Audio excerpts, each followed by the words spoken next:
Tonight we begin with a startling fact. Iran possesses the largest and most diverse ballistic missile arsenal in the Middle East. This is not just a collection of old rockets, it's a sophisticated, ever-growing force designed to project power far beyond Iran's borders. For decades, under sanctions and isolation, Tehran has poured resources into its missile program, seeing these weapons as the ultimate insurance policy for regime survival. The roots of this arsenal trace back to the Iran-Iraq War, when Iranian cities were bombarded by Iraqi missiles. That trauma drove Iran to develop its own missile technology, evolving from foreign designs into a robust domestic industry.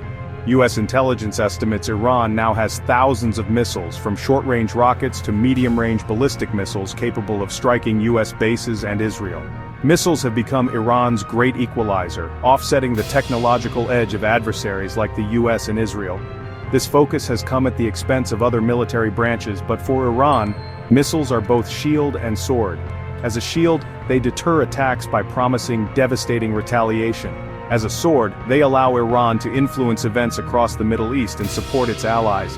Tehran's message is clear. Any attack on Iran will be met with a massive missile barrage. This reality shapes every diplomatic and military calculation in the region. Iran's missile story is one of ambition, survival, and a relentless drive for strategic leverage. The arsenal stands as a central concern for its neighbors and the United States. Let's break down Iran's missile arsenal. The Shahab and Ghadr series are the backbone, with ranges up to 1,950 kilometers, putting Israel, Saudi Arabia, and parts of Europe within reach. Iran's solid-fuel missiles like the Basil are mobile and can be launched with little warning, making them hard to track and destroy. Shorter-range systems such as the Fateh 110 and Zulfagar are crucial for regional influence and have been supplied to proxies like Hezbollah and the Houthis. Iran's arsenal numbers in the thousands, with hundreds of short and medium-range ballistic missiles and a growing fleet of land attack cruise missiles. The strategy is saturation: launch so many missiles that some will inevitably get through, overwhelming even advanced air defenses. This approach complicates any defensive strategy focused solely on Iran itself.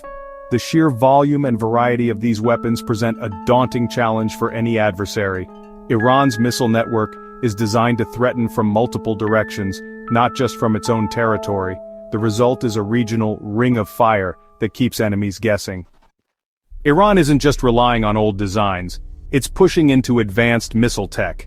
In 2023, Iran unveiled the Fatah, a hypersonic glide vehicle said to travel over 5 times the speed of sound and maneuver unpredictably, making interception nearly impossible.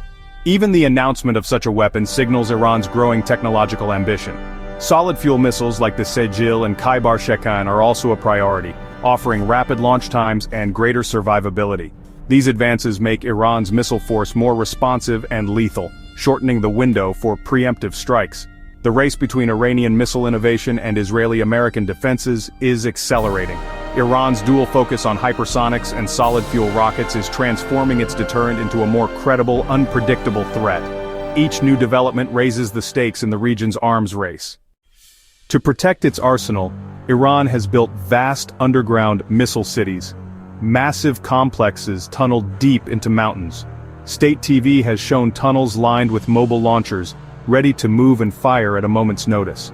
These bases are designed for concealment and protection, making it nearly impossible for adversaries to locate or destroy Iran's missiles before launch. Even if found, their depth and fortification make them extremely hard to neutralize. This ensures Iran retains a second strike capability, even after a major attack. The operational concept is simple: store missiles underground, move them out to launch, then retreat to reload. This shoot-and-scoot tactic maximizes survivability and allows for sustained operations during conflict. These underground fortresses are a core part of Iran's deterrence, complicating any military planning against it. The uncertainty they create is a powerful deterrent in itself. Any adversary must consider the risk of a devastating counterattack. Iran's missile capabilities were put to the test in the recent conflict with Israel. In April 2024, Iran launched over 300 projectiles, including more than 120 ballistic missiles, at Israel, a direct response to an Israeli strike in Syria. The attack demonstrated Iran's ability to coordinate large-scale, long-range barrages. However, Israel's multi-layered air defenses, supported by allies, intercepted the vast majority, reportedly up to 99% of ballistic missiles. While a few missiles caused minor damage, the overall impact was limited. This has sparked debate. Are Iran's missiles less of a threat, or does even a small penetration rate remain dangerous? Israel has responded with strikes on Iranian launch sites, creating a high-stakes cat-and-mouse game. The conflict is now a real-world test of modern missile offense and defense. The recent conflict is forcing Iran to rethink its missile strategy. High interception rates have shown that mass barrages of simple missiles are less effective against advanced defenses. Iran is now prioritizing precision-guided cruise missiles and hypersonic weapons which are harder to detect and intercept. Cruise missiles like the Sumar and Pave fly low and evade radar, while hypersonics aim to bypass defenses entirely. By mixing ballistic missiles, cruise missiles and drones, Iran creates a layered, complex threat. If Iran can field these advanced weapons in numbers, it could challenge even the most sophisticated defense networks. The shift from brute force to precision and speed marks a major evolution in Iran's military thinking. The threat is becoming more dynamic and more dangerous. Iran's missile arsenal is the centerpiece of its deterrence strategy. It guarantees that any attack on Iran will come at a high price, allowing Tehran to pursue its regional ambitions and support proxies. For neighbors and rivals, this arsenal is a source of instability, fueling a regional arms race and driving massive investments in missile defense. The risk of miscalculation is ever present. A limited exchange could quickly escalate into a wider conflict. The greatest future risk lies in Iran's continued technological advancement. More accurate, longer range, and harder to intercept missiles, especially hypersonics. This forces Israel and the US to constantly upgrade their defenses and complicate security guarantees. The nightmare scenario, these advanced missiles paired with nuclear warheads. Iran's missile program is a story of strength, adaptation, and growing sophistication. Its weaknesses have been exposed, but its ability to evolve keeps the threat alive. As Iran adapts, the risk to the region only grows. The missile arsenal will remain a focal point of tension and instability in the Middle East.